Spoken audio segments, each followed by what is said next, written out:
I'm Norm Eisen. I'm a senior fellow here at Brookings, and I study what makes government work and how it breaks.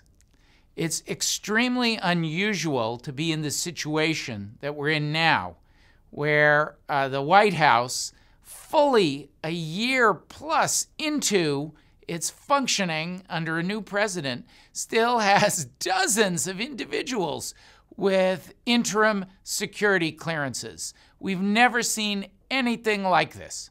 Here's how an interim security clearance works, and I know this because as President Obama's so-called ethics czar, I was involved in the clearance process for incoming White House and administration employees from 2009 to 2011. An interim clearance functions just like a permanent clearance. So if the level of your interim clearance is top secret SCI, the highest level, then you get to see the highest level information. What's unusual is to have the interim clearances drag on for months and months. Indeed, in the Obama administration, for some of the most senior individuals, we started working on their security clearances before they ever got in the building, so they'd be able to go to a permanent clearance right away. It's very dangerous to have people with an interim clearance seeing top secret SCI information. Suppose, as seems to be happening here, their clearance is downgraded. The thing that has gone wrong with the White House security clearance process for officials like the now departed Staff Secretary Rob Porter is, like so many other things in the Trump administration, a lack of regular order.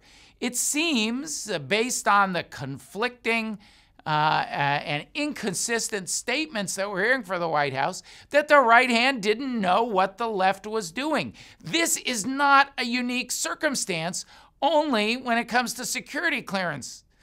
It's been total chaos at 1600 Pennsylvania Avenue. The risk that is presented by this extremely unusual situation of being this far into an administration and having dozens of interim security clearances still in place is that somebody will accumulate a large amount of exposure to the highest level of classified information, and then their clearance will be reduced or removed. You have people walking around then who have a lot of potentially dangerous information without a finally adjudicated clearance to hold it.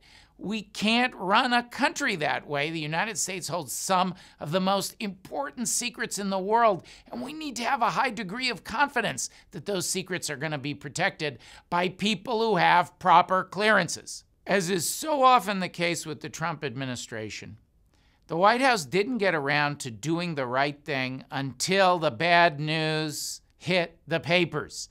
John Kelly, now the chief of staff, has said he's going to regularize the security clearance process. What he's going to do, and it should have been done long ago, is establish standards. He's going to take away the interim clearances in many cases. In fact, he's already done that in one very high-profile case, downgrading the clearance of the president's son-in-law and senior advisor, Jared Kushner. It's about time that some order was imposed on this chaotic process. I only hope that our nation's secrets have not been endangered by the failure to establish this normal order sooner.